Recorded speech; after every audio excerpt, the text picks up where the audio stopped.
Hey guys, welcome out to the range. Today I wanted to talk with you guys about two separate things. The first one being the basic setup of your rifle, and the second one being the Handstop. And I guess they're sort of intertwined with one another, which is why I've included them in the same video. The setup of your rifle. I recently did a video similar to this, and people went all nuts on the comment section, so let me cover it again. If you have a job that requires you to have some kind of infrared aiming device on top of your gun, then obviously no, you're not going to be able to run your light on top. Yes, you're going to have to run your light on an offset. I would still ask you to consider not having that light anywhere near a parallel position to your muzzle device. Remember guys that an LED flashlight, and pretty much everything is LED now, is essentially a diode. I mean, that's light emitting diode. You're talking about computer chips loaded onto a board, and it's sitting at the very bottom of a reflector. It's sitting at the very bottom of a reflector, and the chips that are just behind that diode are not impervious to vibration. They will yield to vibration after a certain amount of abuse. Everything in this world, you do this enough, what happens? Bing, it breaks. Every time that you do this to your tactical light, because you have it beside a muzzle device, you're beating it, beating it, beating it, beating it. And there's only so much that's going to tolerate before it finally just craps out on you. So that's something that you really should consider. Once again, if you are police officer, operator, whatever, and you are required to have an IR aiming device because you have to run with nods on, then this setup is not going to work for you. For the rest of you, who are my fellow Tier 1 citizens, consider a similar setup to this, where your optic and your light are all on the same visual plane. And the other thing is, the little dongly doodles that people like to add to their rifles, which over 20-something years I have now watched the trends come and go, and they're kind of coming right back in again. And consider this. Actually, you know what? Even better. Consider this video clip right here.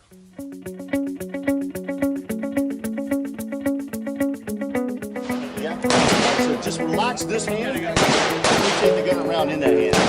So where your thumb ends up on the inside, you can bring that hand.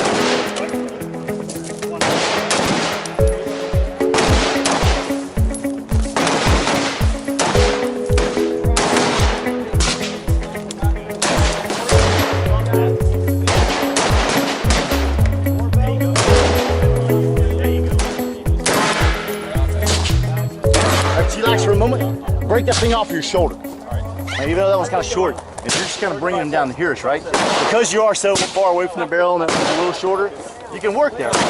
But this is much smaller. So let's do this together. Okay. Left-handed? Oh, good Lord. All right, so just experiment, right? Leave that right hand kind of in place there, relax it, and twist the gun around in that hand. This way, to where your thumb ends up on the outside of the rail. Okay. Now you can take that straight back to your belt, where it's straight up and down, the stock will come off your shoulder. Okay. But if you keep the stock on your shoulder, now you need that much room to work in. Or now you only need 2 inches more space to work in. And it's no big deal mounting the gun again. Push the gun out away from your shoulder and back in. It won't cost you anything in the way of time. All right, so you can see from Frank Proctor, who is a former, I think he's Green Beret, consider what the man is saying.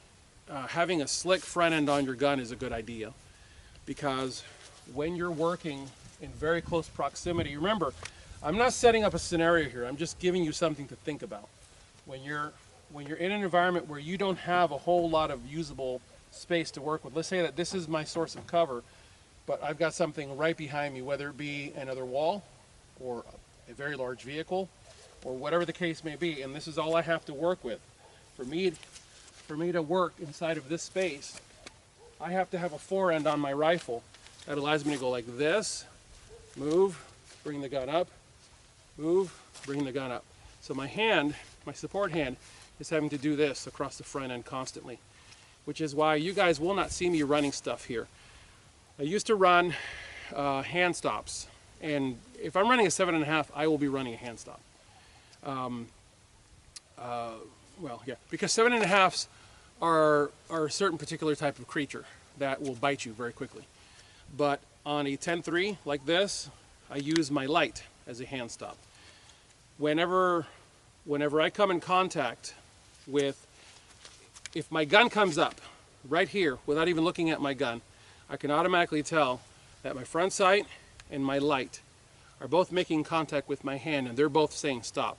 If my index finger goes forward, it really would have to go that far forward to get in trouble.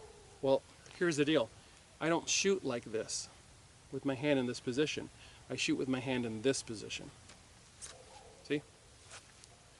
So my index finger is not naturally or even supernaturally going to end up pointing forward. It's going to end up in a gripping action, because this finger and this finger are almost all of your hand's ability for gripping. These three fingers go along for the ride, but thumb and index finger are so crucial to the hand's ability to do its job that from a medical standpoint, the thumb and the index finger are actually considered the same finger. I know some of you are like, what kind of crack is that?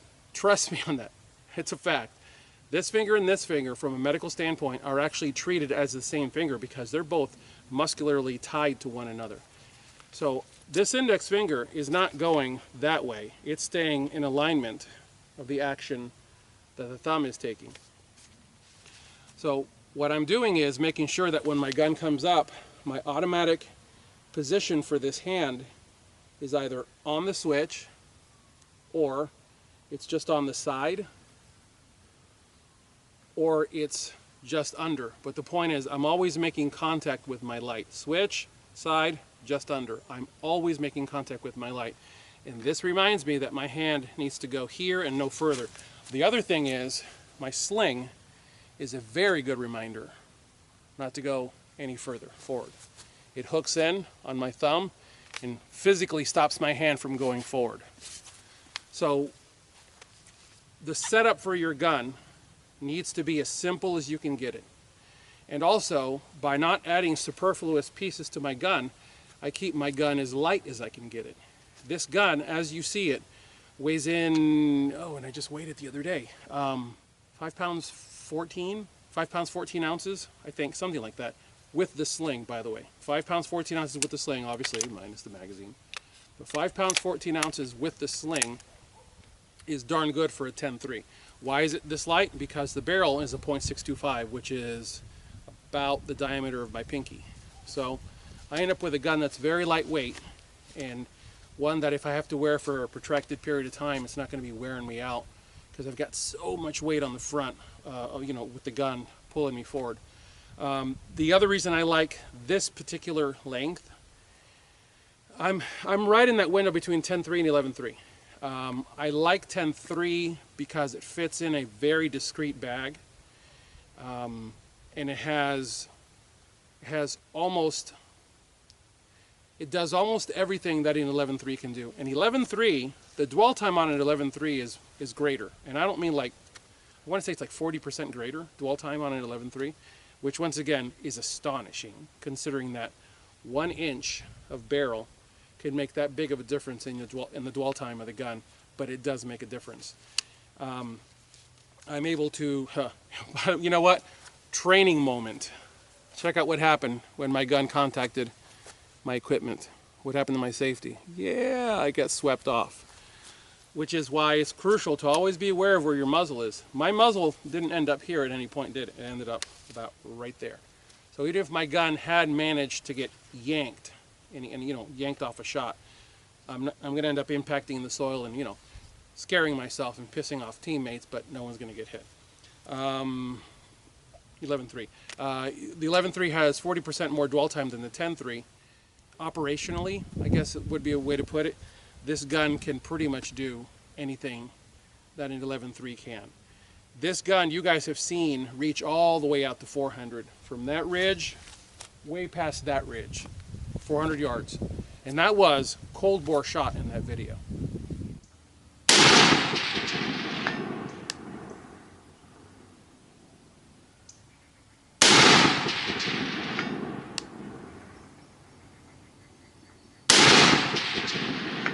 and it also bears noting that that shot was taken when I had a muzzle device on the end, or a flash can instead of an A2 flash hider. I went back to the A2 flash hider because what I was finding was when I was doing drills, fast drills, I was having a lot of precession, I'm not really sure that precession is the best word. I was having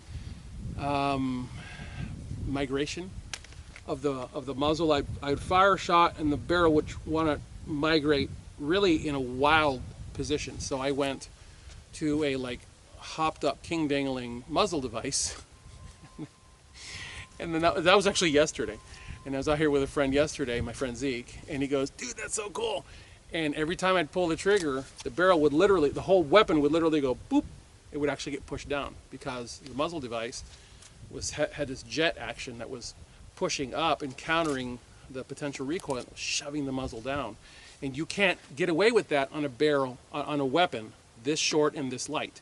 There isn't enough mass here to fight that muzzle device's ability to shove a gun around. Whereas if you're talking about a gun that starts out in the almost 7-pound range, so you're talking 16-inch barrel, lots and lots of crap on that gun, steel sights, steel sight mount, a big optic, a big honking lighting system, where the thing is just, you know, a flipping scout and a touch, and the touchpad and panels and forward grip and all that. So now you're talking about a gun that's now ballooned up to like 9 pounds. Yeah, a muzzle device like that might be nice to have around.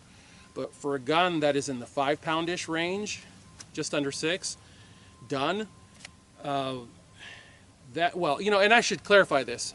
The sling is part of that weight. Because when I look at, I'll finish this thought. The sling is part of the weight. When I weigh a gun, I weigh it with a sling. Because I want to know what this entire weapon on my body is going to be. I don't do the whole curb weight thing. Like, you know, when you get a vehicle weight, it's the curb weight. Yeah, there's no oil, there's no fuel, there's no transmission fluid, no brake fluid, no blah, blah, blah fluid.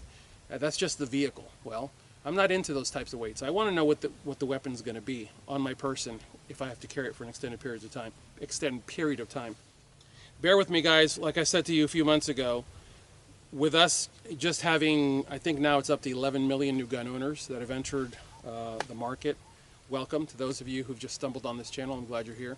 But as I said in a video a while back, I'm trying to give as much knowledge as fast as I can and allow y'all to just digest it and rewind and rewatch and rewind, because there's a massive lack of knowledge in this industry.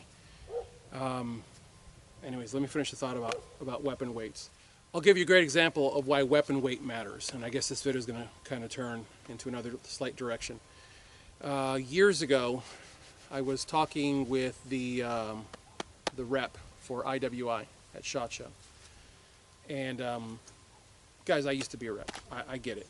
Whenever you're a rep, it's your job to push your product, and if your product has a dog turd effect to it, it's your job to polish that turd up. Well, the Tavor is a great rifle. The Tavor is a great rifle. Exclamation mark. However, the Tavor is very heavy. And the rep said to me, I'm standing in the booth and I'm holding the weapon and I'm talking with the guy, and I offhandedly mentioned, because unfortunately I was so tired and jet lagged, my brain mouth filter didn't catch it, and it came from here and it fell out of my mouth, and I said, man, this rifle's so heavy. The guy goes, yeah, but it's all back weight, so it doesn't really matter. And I was like, okay. And like, no sooner had he said the phrase that I just allowed it to just sort of enter and just fall out the other side of my head. And I thought, either you've never carried a gun for a very long period of time, or you're just trying to polish that turd. Here's the reality of any gun that's heavy, including the Tavor. It doesn't matter that the Tavor, by the way, is a beautifully balanced gun. And yes, the weight is to the rear on the Tavor. It's still weight, because guess what? You have to carry that gun. So it doesn't matter that the weight is to the rear if the gun, let's say that this is the Tavor and all the weight on the Tavor is right here, because you're talking the The fire control system, the chamber, the mag, everything is here on a Tavor. Well, guess what? This area right here is doing that to you, and it's pulling you forward. And yeah, I have taken a Tavor, an X95, which is actually a lighter Tavor than the standard. I took an X95 to a 2-day class several years ago, and I suffered. And I said to myself, I love this rifle, but no. And it went back in the box after I cleaned it. And I said to IWI, thank you. And I sent it back to him. All the performance of the Tavor is there. I mean, it's there. The package is so small that it is shorter than a 7.5-inch AR-15 with the stock collapsed. The Tavor is really a great rifle, especially the X95, but they're heavy. So you have to kind of find your happy place. But anyways, going full circle to what I started this video on, hand placement is a big deal when you're working with guns, more than just standing in your wheel slot in an indoor range and boring holes in paper directly out in front of you. If you're having to work around barriers, vehicles, confined spaces, CQC environment where you're having to get around very tight corners and potentially bring your weapon up quickly, you know, it's something to think about. And the other thing is, I was teaching a class out here not too long ago, and like I do in most classes, I stop for a moment and I say, can anybody tell me why this is the thing and who does this? And there was silence. And I said, Navy SEALs do this. This is port arms. Basically, what I was told was the reason that they're trained this way is because they're stacked up in tight quarters inside of ships, and also because of their mindset. When they're port arms, you don't want to accidentally blast a hole in the very boat that you're standing in, so they tend to do this. Other units do this because they're usually moving on Blackhawks, and Blackhawk engines are over your head, so it's muzzled down for them. Whenever I have students out here, I can almost always tell who they've been training and what they've been watching on media, on social media, because what I will see as soon as they finish shooting is they will go, actually I'm not going to shoot, they will go pop, pop, pop. Now watch the motion that I do. They finish shooting, safety goes on, and then it's a hyper stylized motion. They go, and I'm like, dude, did something just sting you? What happened? And the person looks kind of befuddled. So I'm like, all right, hit it again. So they're like, yeah. So yeah, get some. Kack, kack, kack, kack, kack, kack, kack, kack, kack.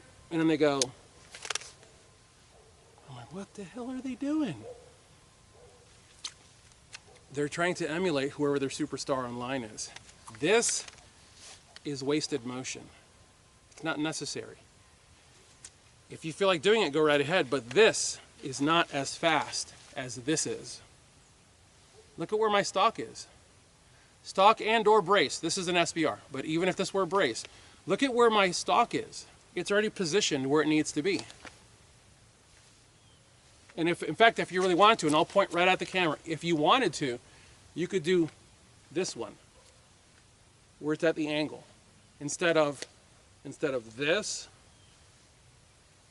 it's that side thing. And I'll show you that this actually does work. Watch. You can actually bring the gun up, and at a distance like this, which is roughly 20 yards, even with the gun, and I'll really cant it. And I'll tell you what this is about in just a moment.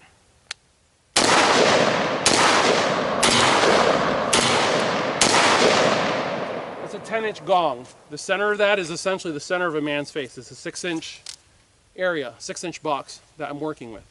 Even with the gun, and you saw how canted over that gun was, even with the gun canted over, it doesn't really matter at this distance. If I get out to 50, 100, 200, yeah, I'm gonna have to remember that I'm gonna have to aim slightly high. Yeah, slightly high to the magazine side. It's been so long since I've done that urban prone where you lay on your side and shoot at stuff. But when you're moving in confined spaces, and I should clarify what that's about. The reason that this is a thing, I see SEALs doing this, and remember guys, I actually get the opportunity to train with some of these guys for real. The reason you see, I should just say Spec Ops, the reason that you see some Spec Ops units doing this as opposed to this is they're dealing with a helmet and the ear pro, and watch my ear pro right here. See what happened? Especially if I really center the gun and try to come to the gun, my ear pro goes like that. And it will lift off my head just enough for that noise, boom, to make it through. And you'll end up with, which is what I already live with tinnitus as it is. I don't need to make it any worse. So the head position is, it's one of the head position is a big deal. And this is faster than this is. Because now the gun has come to me rather than me coming to the gun. That's why. All right, this video has totally gone in another direction. All right, guys, that's what I have for you today. I wanted to once again remind you, Tier 1 Citizen is viewer supported, and I could really use your help. I do not have a Patreon page. God help me, I will never have a Patreon page. Why? Because I do not want to be a monkey on a string. Guys, I drop content every 3 days. You guys aren't waiting a week. You're getting content every 3 days. I do that to flood the industry with as much knowledge as I possibly can in the shortest period of time, and I am now actively asking for your support back. And I thank you for those of you who have donated. And moving forward in 2022, I pray that we will have a better year than the last 2 dumpster fires that we've had. As always, I thank you guys for watching. God bless you all. Please get those guns out in practice. Have a good one.